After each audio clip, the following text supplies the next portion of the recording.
You are amazing, God. Sing it again, girl. He's incomparable. He's unchangeable.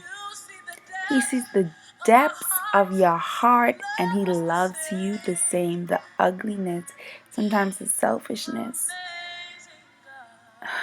the jealousy, the bitterness. And he loves you the same. Hallelujah.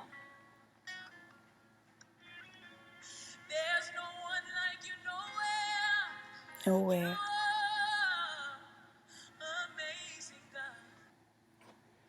Hi guys. So there's been a lot going on with me, actually, a lot of growth, a lot of self-discovery, a lot of freedom. And it all started, well, it's been probably started since May, but the growth that I experienced in the last couple of weeks has just been life-changing, honestly. I'm gonna read you something that really freed me on Friday, and then I'm gonna tell you what I got from it. So I'll start off by saying God had been telling me like to read a lot of Isaiah recently, which is fine. Like I don't have a problem with that. But I mean, I've been reading it for the past year, so it's just like what's in this, like the same 50 and up, 50 to like 60 something. Like it's the same section, like, and I'm like I'm basically done reading. Like I'm like, God, I'm done reading this, right? I'm like, and he's like, no. He keeps like saying he might give me another scripture sometimes, but for the most part I keep going back to Isaiah, which is fine, I guess, but I'm getting tired of it. But on Friday he was just like, I'm like, what do you want me to read? And he's just like, Isaiah 53. And I'm like, oh, God, like, why do you want me to read this again? And initially, it gets really quick for me to like say whatever.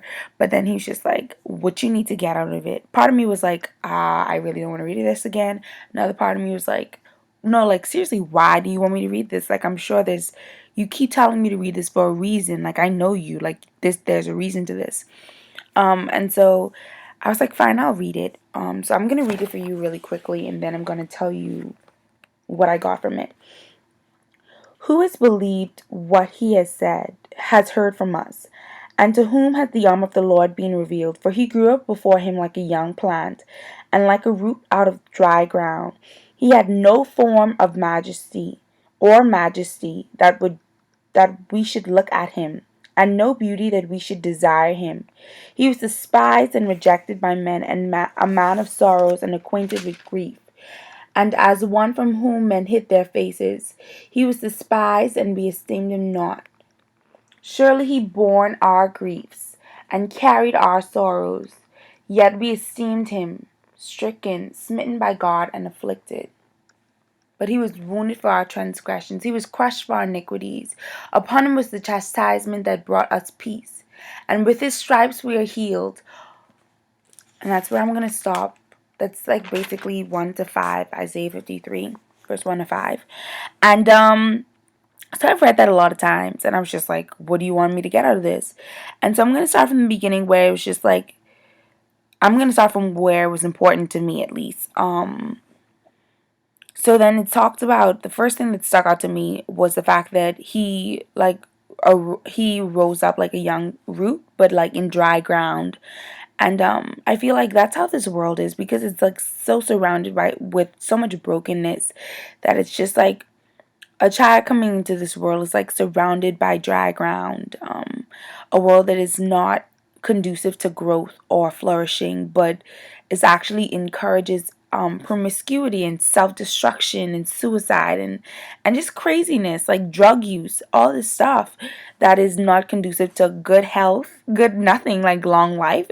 It's death basically on a platter that we are so attracted to, that it's so appealing to us. So that's what I look at dry ground as. And then it goes on to say how he has no form of majesty that we should look at him.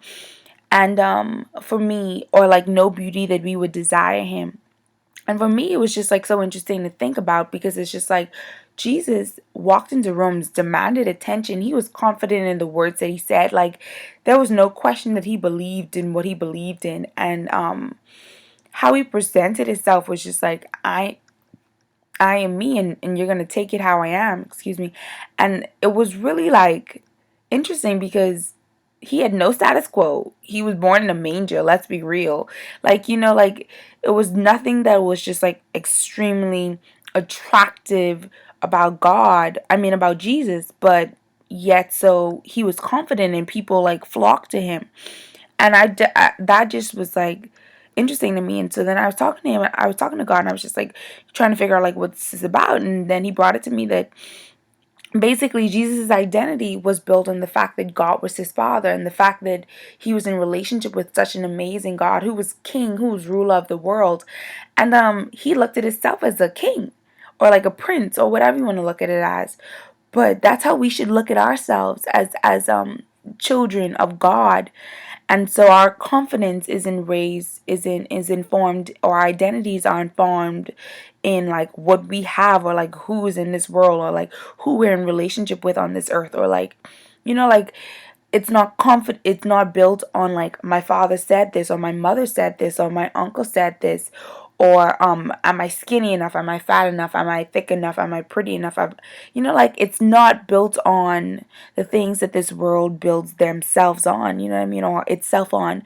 It's built on the fact that God is our father, and that he will constantly and always pursue us and love us and extend forgiveness and grace to us once we are constantly trying to pursue him, or trying to be in relation with him. It's not like poof, you're in relation.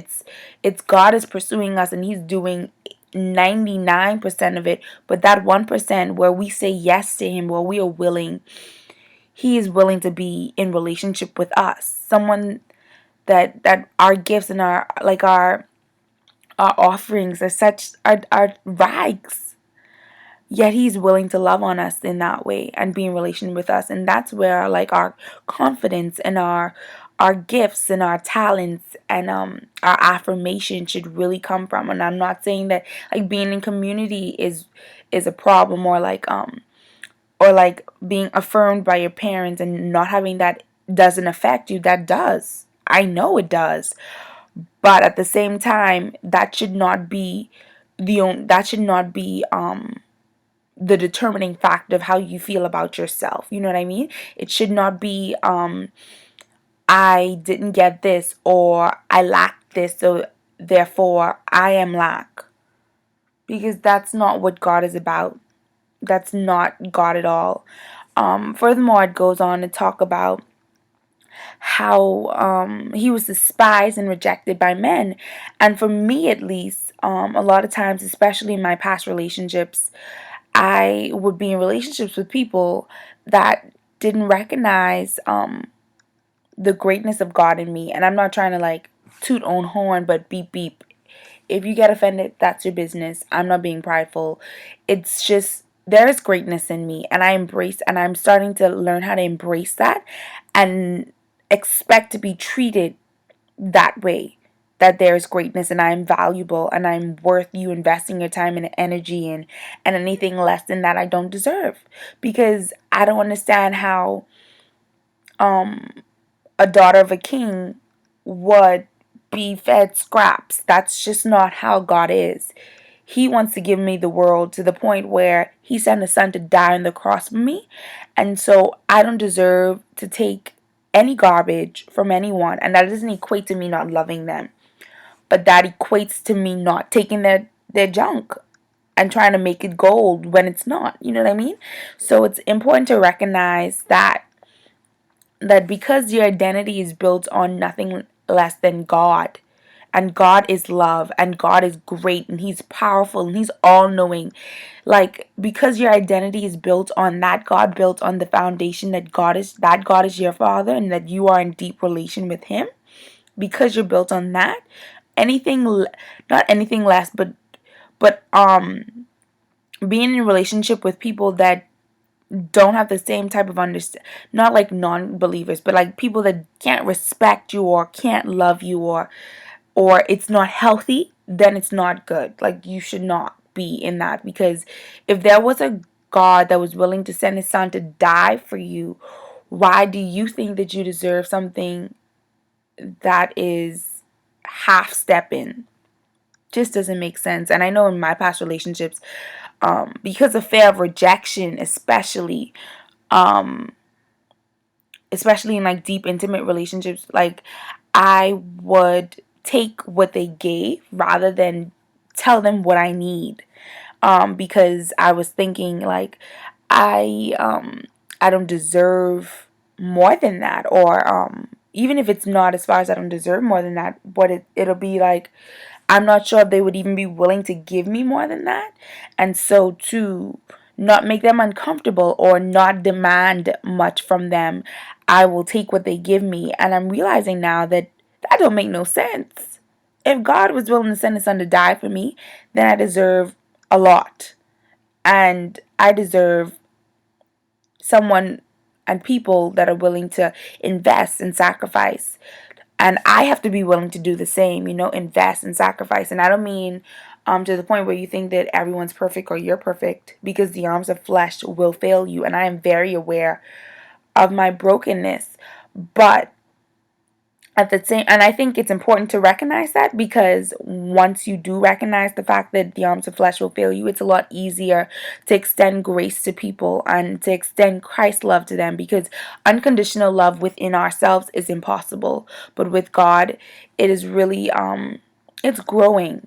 It takes a while, but you learn how to love and how to forgive and how to extend grace, because God is doing it to you every day. And they will have to do it to you because you are fleshly and you will fail them at some point or disappoint them. And so that's just a part of being in a relationship. And a lot of me just didn't want to be rejected because I just didn't want to expect a lot from people or to ask for much, and then not get anything in return, or them feeling like I'm not worth them putting in the effort. And so to not risk that, I just wouldn't ask for it. But I'm realizing that you will never get anything if you don't ask for it. The God says knock. God says seek. He says ask and it shall be given unto you. So it's important because people will treat you the way that you allow them to. And if you're like, I'm not about to take your foolishness, then they won't be able to give you foolishness. And sometimes it's a matter of sometimes just walking away. Because sometimes people aren't going to ever be able to give you what you need. And I don't mean like if you have a father or a mother and they're not giving you what you need, to just like think that you can walk away from your parents, because you don't get to pick your family. But sometimes you do have to put distance between them. Jesus' best friends, who he spent most of his time with, was not his family. And that's just the reality. They were his disciples. They were his friends. They were people that had the same kind of mindset as him.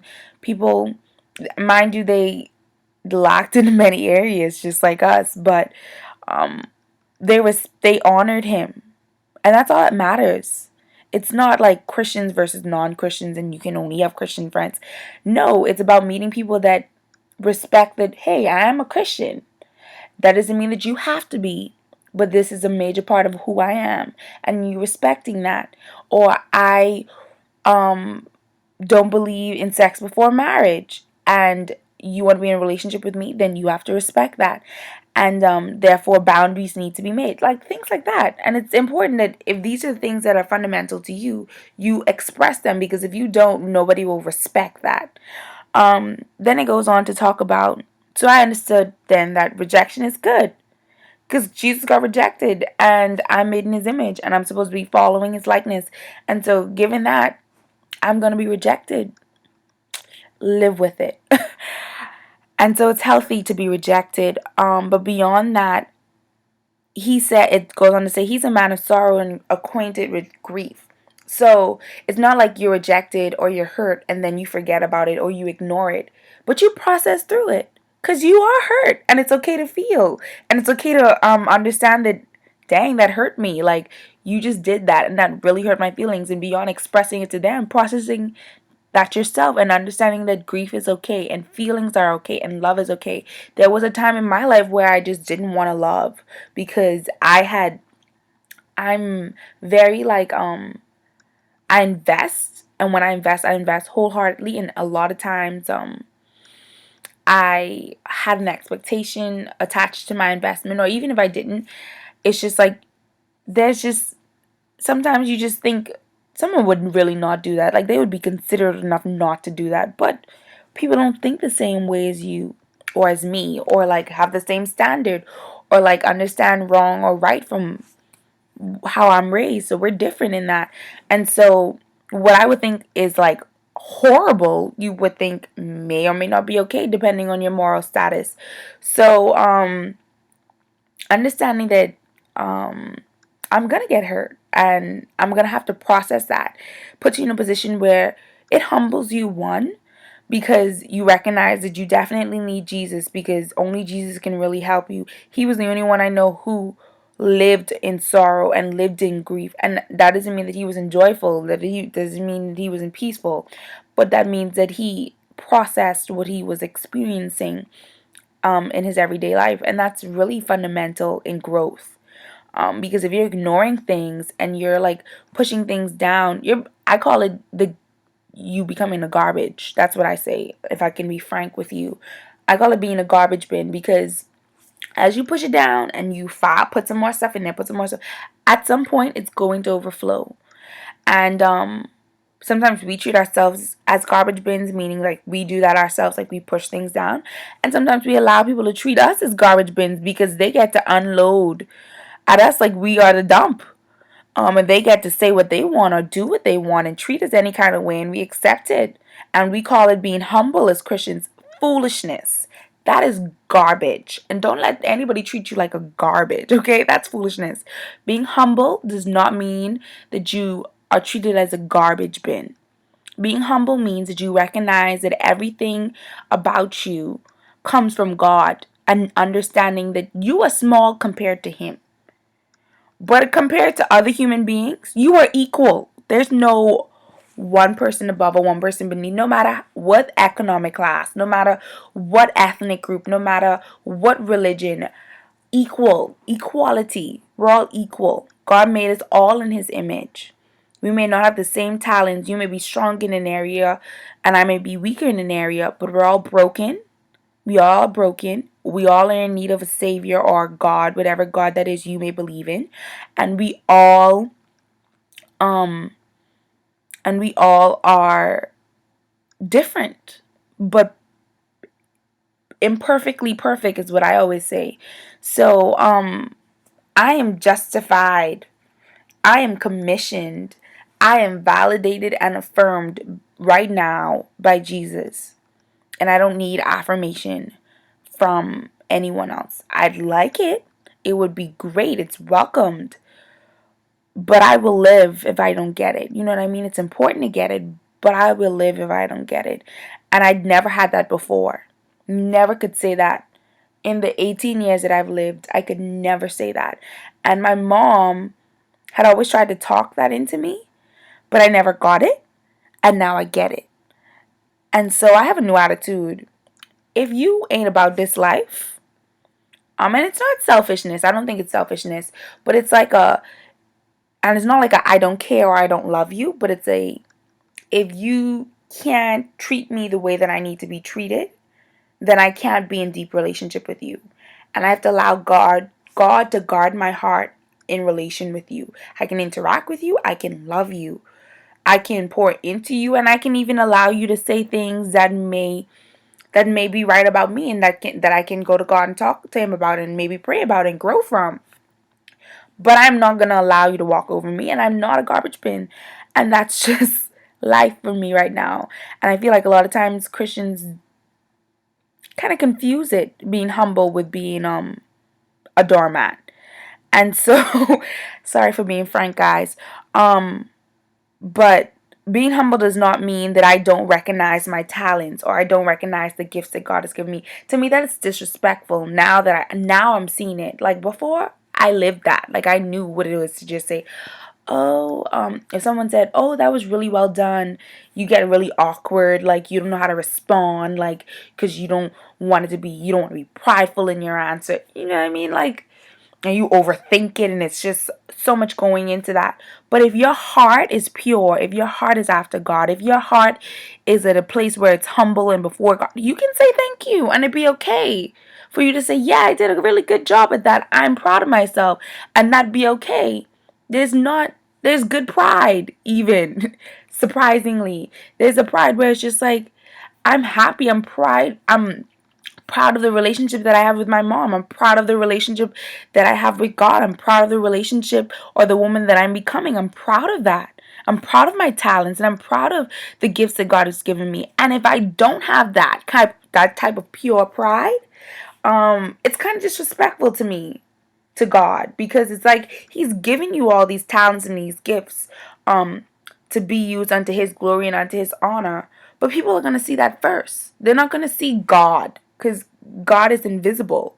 Hello, that's why we have faith. But they're going to see you, and you are a reflection of God. And if they meet you and you can't kind of be confident in who you are, and you're unsure, and you trying to be humble but really you acting like a doormat, nobody wants to exemplify that, so nobody's going to flock to that. Jesus had no majesty. He had nothing that would draw men to him, yet people were drawn to him because he had God in him, and the God in him was evident. And it's not like he had to prove that he was humble. He had to prove that he was the Messiah. He just lived. He just lived. It's simple. He just lived. He did as his father did. That's all he says. I do as my father do. He just lived. And it's simple like that. And when you do that, people will flock to you. People will want to know what it is about you. People will want to be in relationship with you. And once you are like aware of the fact that all of your things come from God, and like your heart is pure, then you have no problem after saying thank you, or like after being in relationship with someone, saying this is why that I am the way that I am. But the first thing that people want to see is unity and love. That's what they need. That's what the brokenness in this world needs. Do you really, honestly, do you really think if I am, this is totally a scenario and not my reality, but I don't know, if I was, I don't know, like a thief or like a liar or like promiscuous, do I really want someone to beat me over the head with the Bible? No. No, I don't. I want someone to come to me and to accept me the way that I am in my mess, because that's what God does, and love me there.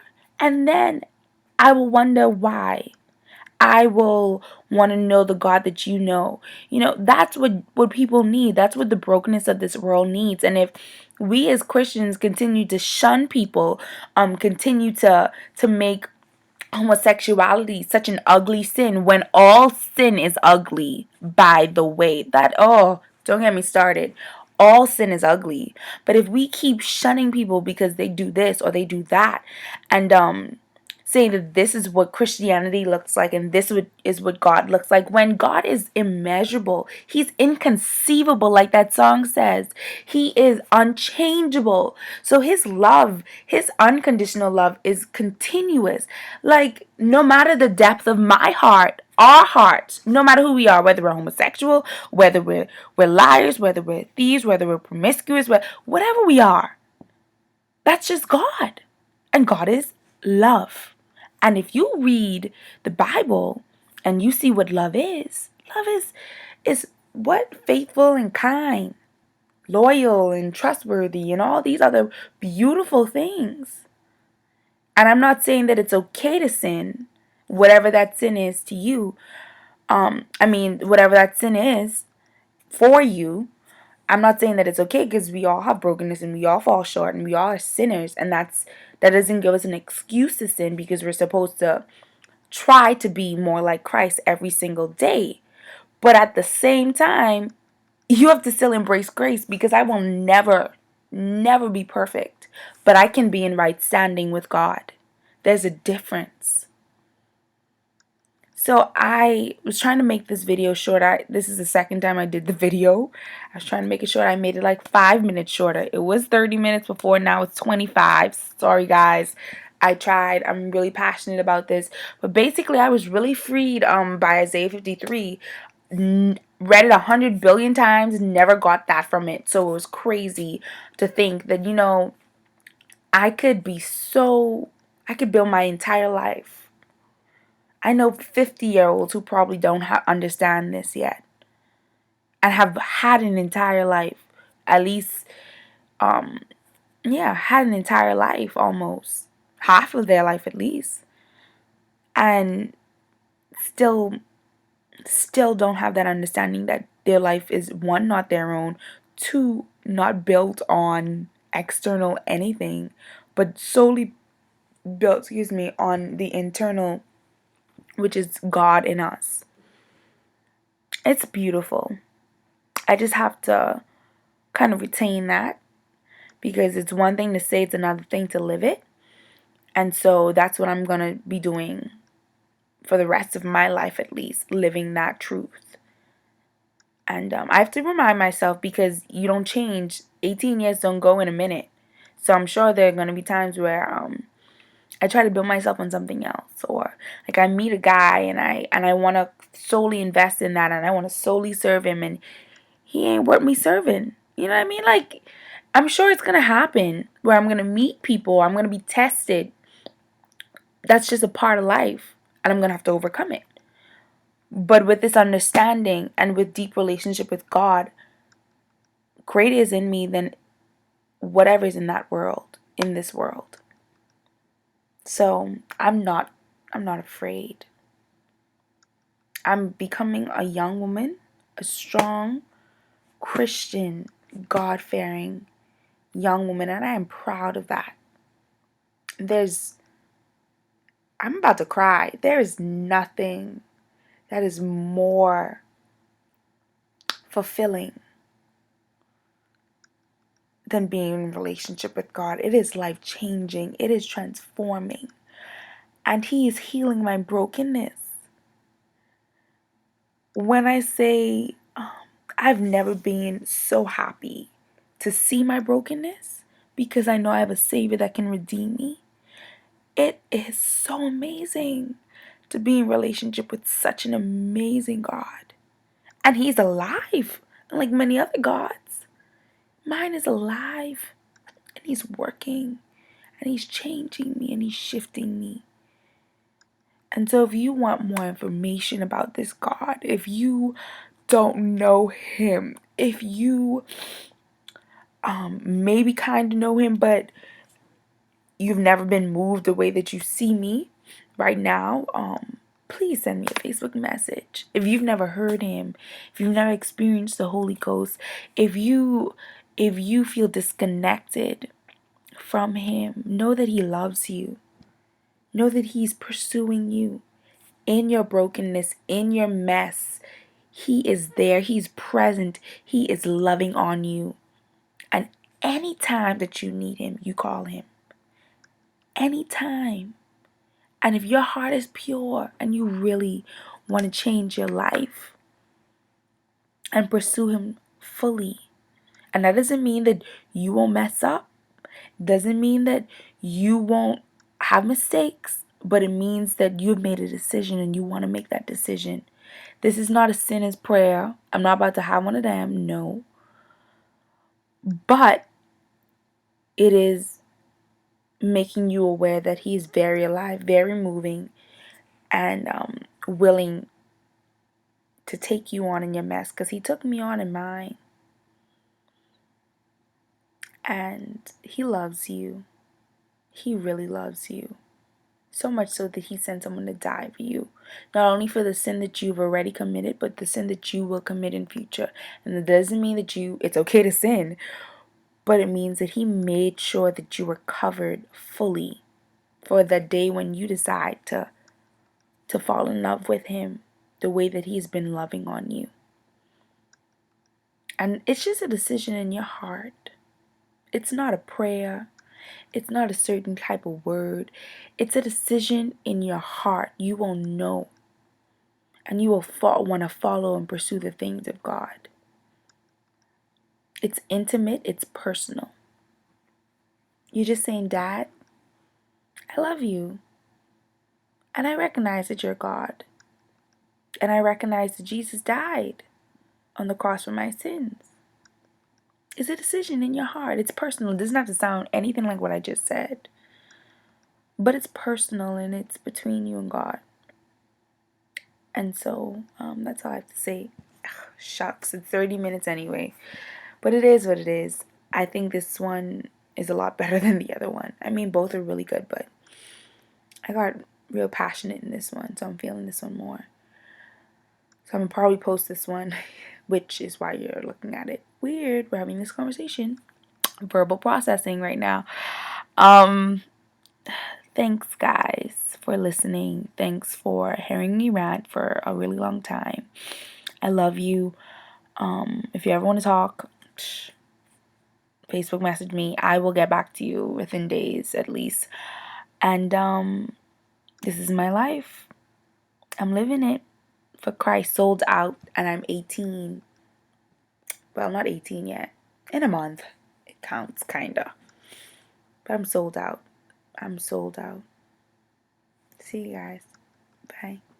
Oh, by the way, this ring, because my cousin asked me randomly on one of my videos, just in case she watched the whole one, this is a promise ring, okay? Well, between me and God, not between me and a guy. Yeah, so it's just like a chastity ring. It's supposedly on the wrong finger, but it feels right on this finger, so I'm gonna always wear it on this finger. I don't care who says what. I wear what I want.